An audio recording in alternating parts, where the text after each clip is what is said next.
வயல்ல வேணா களை எடுக்கலாம். திமுகல களை எடுத்தா எல்லாத்தையும் களை எடுத்துருவான். எதுவுமே நடக்காது. நடவடிக்கை எடுத்தாருன்னா கட்சி உடையும். நீ யோகியமான்னு கேட்பானு. என்ன சொல்ற? நீ யோகியமா? நீ பண்ண ஆட்சினால்தான் ஆட்சியே போச்சு. இதுல எங்களை இது பண்ற. உதயநிதியை கீழே இறக்கி வடக்கு மாவட்ட செயலாளர் ஆக்குறாங்க. கனிமொழியை நீங்க கீழ் மட்டத்துல இருந்து பண்ணுங்க அப்படின்னு முடிவெடுத்திருக்காங்க.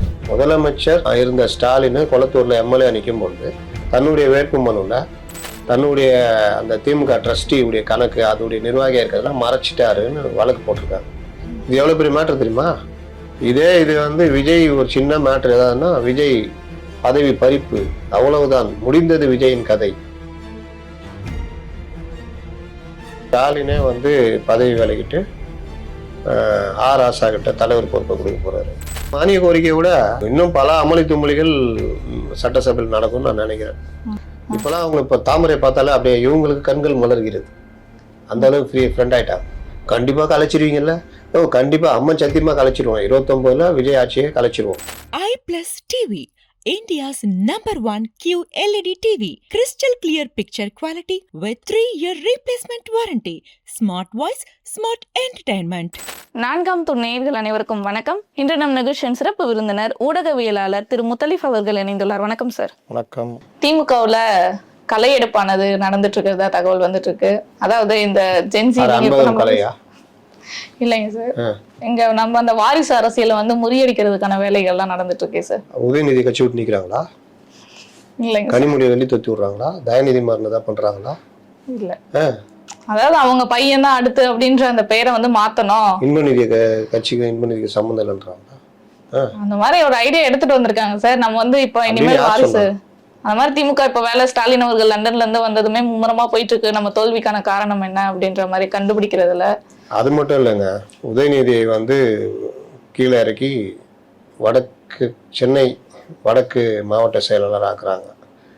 கனிமொழியை நீங்க கீழ் மட்டத்துல இருந்து பண்ணுங்க அப்படின்னு முடிவெடுத்திருக்காங்க. ஸ்டாலினே பதவி விலகிட்டு ஆர் ஆசா கிட்ட தலைவர் பொறுப்பை கொடுக்க போறாரு. திமுக தலைவராகவே. ஆமா. அப்புறம் இந்த வாரிசு அருண் எம்பி இந்த மாதிரி ஆட்கள்லாம் பதவி ராஜினாமா பண்ணிட்டு எம்பி பதவியை ராஜினாமா பண்ணு அப்படின்றாங்க. இந்த மாதிரி பல விஷயங்கள் பண்ணலாம் அப்படின்னு முடிவெடுத்திருக்காங்க. இப்ப மாவட்ட செயலாளர்களே நிறைய கிட்டத்தட்ட ஒரு 19 பேர் கிட்ட மாத்தினதாகவும் அந்த மாதிரி அவங்க எல்லாத்தையும் அமெரிக்காவுக்கு ட்ரைனிங் அனுப்ப போறாங்க. ட்ரைனிங் அனுப்பிச்சு எப்படி ட்ரம்ப் கிட்ட போயிட்டு ட்ரைனிங் எடுத்துட்டு வாங்கன்னு போறாங்க. வேற இல்ல சார், இந்த மாதிரி களை எடுப்பு போயிட்டு இருக்கு. அவங்க திமுக வயல்ல வேணா களை எடுக்கலாம். திமுகல களை எடுத்தா எல்லாத்தையும் களை எடுத்துருவாங்க. இதெல்லாம் நடக்கக்கூடாதா? நடக்கக்கூடியதாங்க. இப்பதான் சொன்னேன், அத்தைக்கு மீசை முளைக்குமா, சித்தப்பான்னு கூப்பிட முடியுமா? வாரிசுக்கு எதிராக, அதாவது குடும்ப கட்சிகிட்ட போய் வாரிசு அரசியல் பத்தி பேசுறீங்க. குடும்ப அரசியலே அங்க தன்னை ஒண்ணும் பண்ண முடியாது.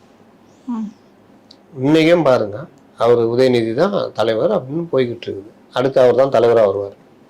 அப்புறம் எங்க நீங்க அவராவது ஏதாவது கொஞ்சம் ஆக்கப்பூர்வமா ஏதாவது பண்ணலாம்னு நினைக்கிறாருன்னா ஒண்ணுமே இல்லையா? இந்த பாருங்க, இந்த சட்டசபை கூட்டத்தோட ரொம்ப செம்ம காமெடியா இருக்கும்.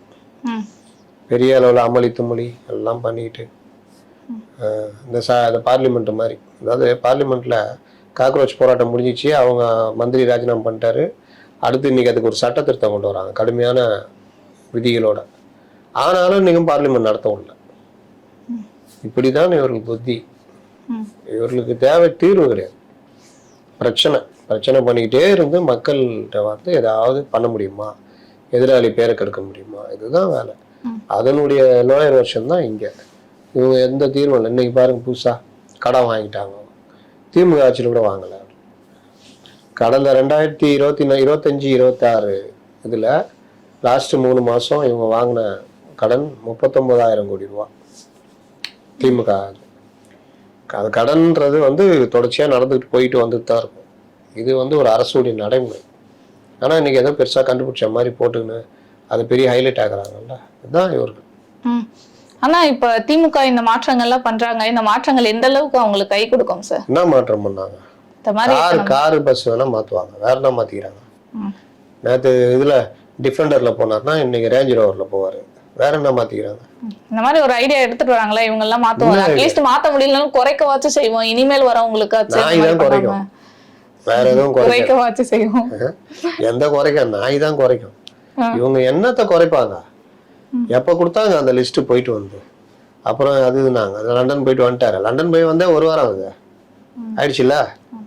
அப்புறம் என்ன? எதுவுமே நடக்காது. நடவடிக்கை எடுத்தாருன்னா கட்சி உடையும். நீ யோகியமான்னு கேட்பானு. என்ன சொல்ற? நீ யோகியமா? நீ பண்ண ஆட்சினால்தான் ஆட்சியே போச்சு. இதுல எங்களை வந்து இது பண்ற, எங்களை சம்பாதிக்க விட்டியா, இல்லை எங்களை செயல்பட விட்டியா? உங்களுடைய பெண் நிறுவனம் வச்சு அவங்கள செலக்ட் பண்ண வேட்பாளரை போட்டா அப்படி இப்படின்னு போட்டு அது பெரிய பிரச்சனையாகும். அதனாலதான் எதுவுமே கை வைக்காம கம்முனுங்கிறாரு. இது இவனுங்க ஏதாவது உருட்டுறது பத்திரிகாரனுங்க ஏதாவது போட்டுக்கணும். பொழுது போகலன்னு சொல்லிட்டு அது பண்ண போறாரு, இது பண்ண போறாரு, எவனாவது டெஸ்க்ல எழுதிடுவான், அதை எடுத்துட்டு உருட்டுறது. ஆனா திமுக இப்ப என்ன நிலைப்பாடு இருக்காங்க, தாவேகா என்ன நிலைப்பாடுல இருக்காங்க சார்? ஏன்னா திமுக எதிர்த்து தான் இங்க ஆட்சிக்கு வந்திருக்காங்க இப்ப, திமுகவுடைய தவறுகளை சுட்டிக்காட்டி. ஆனா இப்ப அந்த மாதம் 2500 ரூபாய் கேட்டதுக்கே செங்கோட்டையன் அவர்கள் சொல்லியிருக்காரு, அவங்க 2 வருஷம் கழிச்சு தானே கொடுத்தாங்க, அப்ப எங்களை மட்டும் ஏன் இப்பயே கேட்கறீங்கன்ற ஒரு கருத்தை முன் வச்சிருக்காரு. 2500 சொல்லிட்டாங்க, கொடுக்குற அளவுக்கு நிதி இல்லை. அவரே சொல்லிட்டாரு. முதல் நாள் பதவி ஏற்றப்போ சொன்னாரு, நான் சொன்னாலும் நிறைவேற்றுவேன், எனக்கு அந்த மனசு இருக்குது, ஆனா நிதி இல்லை, ஒவ்வொன்றுத்தையும் சரி பண்ணிட்டு வரேன், சரி பண்ணா கண்டிப்பா நான் செய்வேன்றாரு. அப்புறம் 2500 எங்கன்னு கேட்டா, இந்த கேள்வியை வந்து இன்னைக்கு பத்திரிகையாளர் கேட்கறாங்களா, அன்னைக்கு எத்தனை பேர் திமுக கேட்டிருப்பாங்க? அதான் அததான் அவர் கேட்கிறாரு. ஆனா கம்பாரிசனா இருக்கு, இதுக்கு வந்து திமுகவே வந்திருக்கலாமே, நீங்க அதை பண்ணக்கூடாது, அந்த தப்பா பண்ணக்கூடாதுன்னு தானே இப்ப நீங்க மாற்றமா கொடுக்காதனால திமுக வந்திருக்கலாமா? அப்போ அந்த ஊழல் ஒழிப்பு, டெண்டரு, இதெல்லாம் திமுக பண்ணிருக்குதா? கதையா இருக்குது. உங்களுக்கு மற்ற விஷயங்களை கரெக்டா கொண்டு போறாங்கல்ல, அப்புறம் என்ன? இருந்தாலுமே இந்த மாதிரி கம்பேர் பண்ணும்போது மக்கள் என்ன கேக்குறாங்க? கம்பேர் பண்ணுவாங்க, வேற என்ன பண்ணுவாங்க? அரசியல் பண்ணாம அவியல பண்ணுவாங்க. அங்க கேட்டியான்னு தான் கேட்பாங்க. நீ எதா போய் கேட்குறியாங்க? இது வரைக்கும் எந்த பத்திரிகையாளர் அங்க கேட்டிருக்காங்க, இல்லை எதோ விவாதிச்சிருக்காங்க? இன்னைக்கு ஏதாவது ஒன்னா எடுத்து இன்னைக்கு பாருங்க, நீ நைட் என்ன டிபேட் சொல்லுங்க. 3 மாதத்தில் இவரோ 1000 கோடி கடனா, அதான் டிபேட்டா இருக்கும். இது 39,000 கோடி ரூபா வாங்கினதுக்கு ஏதாவது டிபேட் பண்ணாங்களா? வாங்கிக்கிட்டே தான் இருந்தாங்க. அதனால தானே 5 லட்சம் கோடி ரூபா கடனை. எந்த சேனலாவது டிபேட் பண்ணிருக்கா? இல்லை இன்னைக்கு திமுக எதிராக இன்னைக்கும் ஏதாவது மெயின் ஸ்ட்ரீம் மீடியா தான் பேசுதா? முதலமைச்சர் இருந்த ஸ்டாலின் கொளத்தூர்ல எம்எல்ஏ நிற்கும் பொழுது தன்னுடைய வேட்பு மனுவில் தன்னுடைய அந்த திமுக ட்ரஸ்டியுடைய கணக்கு, அதோடைய நிர்வாகியாக இருக்கிறதெல்லாம் மறைச்சிட்டாருன்னு வழக்கு போட்டிருக்காங்க. வழக்கு நீதிமன்றமும் எடுத்துச்சு. ஏதாவது யாராவது விவாதிப்பாங்களா? இது வந்து விஜய் ஒரு சின்ன மேட்ரு ஏதாவதுன்னா, விஜய் பதவி பறிப்பு, அவ்வளவுதான், முடிந்தது விஜயின் கதை. நான் நரேட்டிவ் எழுதுனாங்க திருச்சி கிழக்குல, அதை பண்ணிட்டாரு, விடமாட்டாரு. இதுதான். இது எவ்வளவு பெரிய மேட்ரு தெரியுமா?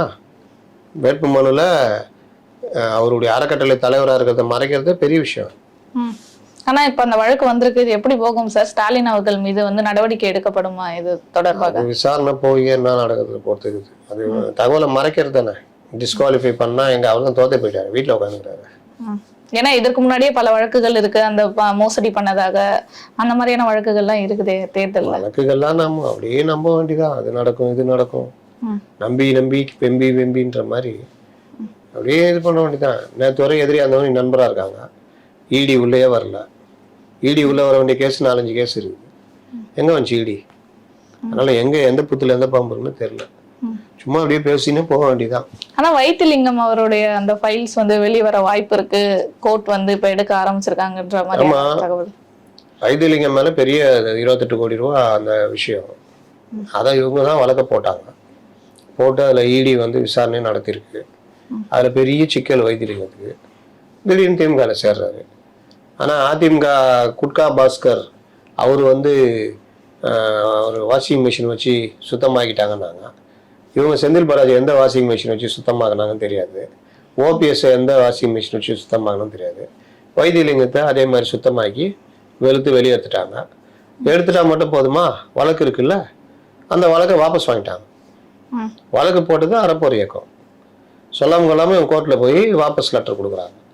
அதுலேயும் ஆட்சி கீழ்ச்சிலாம் மாறினோன்னா அறப்போர் இயக்கம், நாங்கள் தான் வழக்குதாரர், எங்களுக்கு கூட தகவல் தெரிவிக்கல, இந்த வழக்கு வந்து எல்லாம் ஆதாரம்லாம் இருக்குது, இதை விடக்கூடாதுன்னு கோர்ட்டில் போட்டோன்னா கோர்ட் என்ன பண்ணிடுச்சு, வழக்கு விசாரணை என்ன சொல்கிறீங்க அப்படின்னு கவர்மெண்ட்டை கேட்குது. இந்த கவர்மெண்ட்டு தானே, புது கவர்மெண்ட்டு தானே, நாங்கள் மறுபடியும் ரீஇன்வெஸ்டிகேஷன் பண்ண போகிறாங்கன்னு சொல்லிட்டாங்க. அறப்போர் ஏதோ வரவேற்று போட்டிருக்காங்க. ம். நல்ல விஷயம் இல்ல அது. அப்ப இந்த மாதிரியான செயல்பாடுகள்லாம் திமுகவுக்கு ஒரு பின்னடைவை தான் சரி ஏற்படுத்தும். இந்த மாதிரியான ஒவ்வொரு ஊழலும் வெளிவருது. ஆமா, பின்னாடியே தான் ஏற்படுத்தும்.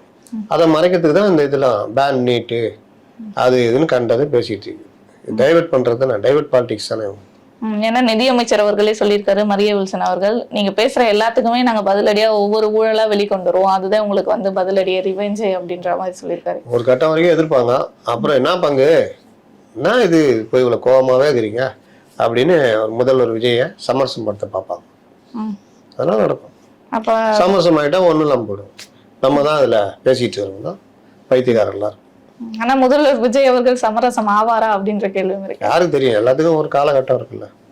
ஆகலைன்னா நல்லா இருக்கும், ஆனா சிக்கல். சரி, இவர் ஆகாம இவர் நடவடிக்கை எடுத்தாலும் டெல்லியில இருந்து பர்மிஷன் கொடுக்கணும், கவர்னர் பர்மிஷன் கொடுக்கணும், இந்த மாதிரி சிக்கல். இப்போ இந்த செந்தில் பாலாஜி வழக்குல அந்த டிரான்ஸ்ஃபார்மர் இதுல இப்பவும் கொடுக்காம இருக்காருன்னு சொல்றாரு அன்னைக்கு நிர்மல்குமார். அப்போ எங்க யார் கூட கை கோத்துட்டு இருக்கிறா? இந்த மாதிரி பிரச்சனை இருக்கு. இப்ப ஆகஸ்ட் முதல் வாரம் இதுக்கு முன்னாடியே நம்ம பேசியிருந்தோம், மானிய கோரிக்கை அந்த கூட்டமானது கூடுது. இப்ப அதை பற்றின அந்த பல விஷயங்கள் 10 அமைச்சர்கள் கூட விஜய் அவர்கள் பேசிட்டு இருக்காரு, முதல்வர் அவர்கள் அப்படின்ற மாதிரி தகவல் எல்லாம் வந்துட்டு இருக்கு. என்ன மாதிரி எதிர்பார்க்கலாம் சார்? ஏங்க, ஒவ்வொரு துறையும் மானிய கோரிக்கை வருங்க, ஒவ்வொரு துறைக்கும் வரும். அன்னைக்கே அந்த துறைக்கான விவாதம் நடக்கும். அந்த விவாதத்துக்கெல்லாம் பிறகு அவர் பதில் கொடுப்பார். இதுல ஒவ்வொரு அமைச்சரும் தயாரா இருக்கணும், நல்லா ட்ரைனிங் எடுத்துருக்கணும்னு அவர் சொல்லியிருக்காரு. இன்னொன்று, இந்த மாதிரி விஷயங்கள் எல்லாம் எல்லா அமைச்சர்களும் எக்ஸ்பர்ட்டுங்களா? ஒன்றும் கிடையாது. அப்போ அந்த துறை செயலர்கள் அந்த வேலையை பார்த்துக்குவாங்க. இதில் கூடுதலாக சில பேருக்கு தனி திறமை இருக்கும், அவர்கள் அந்த துறையில் டக்குன்னு எக்ஸ்பர்ட் ஆகிடுவாங்க. ராஜ்மோகன் எடுத்துக்கங்க, ஆதவ் அர்ஜுனா எடுத்துக்கங்க, இந்த அருண்ராஜ், ரமேஷ், விக்னேஷ், இவங்கெல்லாம் கூடுதலாக அதில் கவனம் செலுத்துகிற ஆட்கள். இந்த வினோத், இவங்கெல்லாம். நம்ம விஜயலட்சுமி அக்காவுக்கு என்ன பண்ணாலும் செல்ஃப் எடுக்காது, பார்க்க தானே போகிறோம் அந்த பால்வளத்துறை மானிய கோரிக்கை. அப்போது நல்லா செயல்படுறவங்க வெளியில் தெரியுறாங்க, அவங்க துறைக்கு பதில் சொல்கிறாங்க, அந்த இவர்களை பத்திரிகையாளர்களை சந்திக்கிறாங்க, எல்லாம் பண்ணுறாங்க. மீதி பாதி பேர் பல அமைச்சர்கள் எங்கே இருக்கிறாங்கன்னு தெரியல, இவங்கள அமைச்சரா அப்படின்ற மாதிரி. அதனால இது எல்லாரும் ஒழுங்காக ஒர்க் பண்ணுவாங்க, ஹோம் ஒர்க் பண்ணிட்டு வாங்கன்னு சொல்லியிருக்காரு. மானிய கோரிக்கை வரும்போது தெரியும். எனக்கு தெரிஞ்சு மானிய கோரிக்கையை விட இன்னும் பல அமளி தும்மலிகள் சட்டசபையில் நடக்கும்னு நான் நினைக்கிறேன். ஏன்னா இப்போ ஒரு மரிய வில்சன் சொல்லியிருக்காருல்ல, 40 ஃபண்டு நான் எது நான் எல்லாத்தையும் வெளியே கொண்டு வருவேன்னு. அப்போ அது பண்ணுறதுக்கு இல்லாத இதெல்லாம் பண்ணுவாங்க. ஆனால் அது பார்லிமெண்ட்டு கிடையாது, கலாட்டா பண்ணிட்டு அவையை ஒத்தி வச்சுட்டு கட்லெட் சம்சா சாப்பிட போகிறது. இது போனால் வெளியே போகணும்னு சொல்லிட்டு இவங்க பதிவு பண்ணுறதை பதிவு பண்ணிட்டு தான் இருப்பாங்க. அதனால என்னென்ன கூத்து சட்டசபையில தான் பல விஷயங்கள் வெளிவர போகுதுன்னு. ஆமா, அவங்க தானே கொண்டு வரணும், நீங்க என்ன கொண்டு வர முடியும்? யாருக்கு தெரியும் அந்த டேட்டாஸ்? அந்தந்த துறை அமைச்சர் தான் தெரியும். அவங்க எடுத்து வெளியிட்டாங்கன்னா மக்கள் தெரிஞ்சுக்குவாங்க, பாருங்க சட்டசபையில பதிவாகும். ஆனா இப்பவே திமுகல செந்தில் பாலாஜி அவர்கள் மீது இன்னமும் அந்த வழக்கு விசாரணை போயிட்டு இருக்கு, பல அமைச்சர்கள் மீது வழக்கும் தொடுக்கப்பட்டிருக்கு. இதெல்லாம் எப்படி சமாளிக்க போறாங்க திமுக? இப்ப சட்டசபையிலும் வெளிவர பிஜேபி கூட ஒரு இணக்கமா போயிட்டு சமாளிச்சிருவாங்க, அவ்வளவுதான். பிஜேபி கூட இணக்கமா இதுக்காகவே போயிடுறாங்களே. இப்பெல்லாம் அவங்க இப்ப தாமரை பார்த்தாலே அப்படியே இவங்களுக்கு கண்கள் மலர்கிறது, அந்த அளவுக்கு ஃப்ரெண்ட் ஆயிட்டாங்க. அதனால இப்போ டீலிமிட்டேஷன் வரப்போகுது, அந்த இன்னொரு ஒரு ஒன் நேஷன் ஒன் எலெக்ஷன் வரப்போகுது. கண்டிப்பாக கலைச்சிருவீங்கல்ல? கண்டிப்பாக அம்மன் சத்தியமாக கலைச்சிருவோம், 29ல் விஜய் ஆட்சியை கலைச்சிருவோம், அப்போ நாங்கள் ஆதரவு தரோம். அப்படிதான். இதுக்கு முன்னாடி டீலிமிட்டேஷனில் அமித்ஷா சொன்னது 50% அப்படியே ரேஷியோ, எல்லா ஸ்டேட்டுக்குமே 50%. இப்போ இருக்கிறதோட தொகுதிகள் கூடும், அதனால யாருக்கும் பாதிப்பு வராதுனாரு. அதெல்லாம் முடியாது, ஆச்சா புச்சான்னாங்க. இப்போ இவங்களே என்ன சொல்கிறாங்க, சொல்கிறது கூட நல்லா தான் இருக்குது, நாங்கள் பார்க்குறோம், பார்த்துட்டு நாங்கள் அப்படின்னா என்ன அர்த்தம்னா பார்க்க இங்கே பார்த்துக்கோ. அப்போ நீங்கள் சொல்கிறதெல்லாம் பார்த்தா அதிமுக, திமுக ப்ளஸ் பாஜக 3 பேரும் ஒரு சொல்ல முடியாது, வந்தாலும் வரோம். அதான் சொன்னேன், 29ல் 31 இந்த கூட்டணி வரும். ஏன்னா வாழ்க்கையே கிடையாது அவங்களுக்கு. அதிமுக இப்போ அவர் சொல்லுகிறாரு திமுக தனித்து விடப்பட்டிருக்கு, நம்ம இந்த நேரத்தில் இறங்கி அடித்தோன்னா நமக்கு செகண்ட் பிளேஸ்ன்னு. நீங்கள் இப்போ தான் ஐடிவிங்க வேலை செய்யலன்னு இப்போ தான் கண்டுபிடிச்சிக்கிறீங்க. அதனால் நீங்கள் என்ன நிலைமைக்கு ஆக போகிறீங்களோ அது தெரில. திமுக தனித்து விடப்பட்டிருக்கு தான், தனித்து விடப்பட்டாலும் அவர்களுக்கு ஒரு அமைப்பு இருக்குது. ஆனால் என்ன இருந்தாலும் உங்களுக்கு அந்த ஓட் பேங்க்கு இருக்கிற கூட்டணி கட்சிகள் எல்லாருமே ஒன்றா இங்கே இருக்கிறாங்க, தாவேகா கூட. அதனால அந்த ஓட்டு பலம், அப்புறம் புதுசாக வந்த கட்சி, உள்ளாட்சி தேர்தல் இப்படிலாம் பார்க்கும்போது தாவேகா கூட்டணிக்கு பெரிய வாய்ப்பு இருக்கு. அப்போ திமுக பெரிய அடி வாங்கும். அடி வாங்கும்போது தான் இந்த உடஞ்சி செதறும், இந்த உள்ள இருக்கிறவங்க வெளியே போறவங்க. இப்பவே அவங்க வாசக்கதை திறந்து வச்சா போறதுக்கு ரொம்ப பேர் ரெடி ஆகுறாங்க. ஆனா இப்படியே திறந்து வச்சா முடிஞ்சிச்சு கதை. நல்ல தண்ணியில நல்லா ஒரு பால்ல இந்த எலுமிச்சப்பழ சாரை புரிஞ்சு விட்ட மாதிரி ஆகும். தூய சக்தி இல்ல தீய சக்தி கலந்த தீய மாதிரி சக்தி கலந்து தூ தூ சக்தி அப்படின்னு ஆயிடும். பல விஷயங்கள் மக்களுக்கு சொல்லியிருக்கீங்க. இதே போன்று பல விஷயங்களை பற்றி தொடர்ந்து பேசுவோம் சார். மிக்க நன்றி.